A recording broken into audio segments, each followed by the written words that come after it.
কেউ ভাই আপনি মন খারাপ করে বই রেছুন গেল লাগিয়া কি হয়েছে? আরে ভাই কি হয়েছে? আমার শাশুড়ির আজকে সাপে কামড়াইছিল। তো আমার কাছে ওই সাপুরের নাম্বার আছিল, ফোন দিছি সাপুরের কাছে। সাপুরে জিজ্ঞাসা করলাম যে ভাই আমার শাশুড়ির সাপে কামড়াইছে, এখন কি করা যায়? তো উনি বললো কি, যে জায়গায় কামড় দিছে ওইখান থেকে এক এক এক বিঘত মাইপা বান দেওয়ার জন্য। আর আমি আসতেছি, ঠিক আছে নি? তো পরে আপনি কি করছেন? তো বান দিলাম আর কি। সাপে কামড় দিছে কই? আর ভাই এ কথা আর কইেন না ভাই।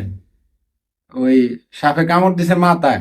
হ্যাঁ, মানে আমারও তো বলছে যে এক বিঘত মাইপা হ্যাঁ। বান দেওয়ার জন্য। তা আমি এক বিঘত মাইপা গলার মধ্যে টাইট করে একদম বান দিছি ভাই। এখন তো ভাই নিঃশ্বাস বন্ধ হয়ে গেছে গা। হায় রে ভাই আপনি কামটা কি করছেন?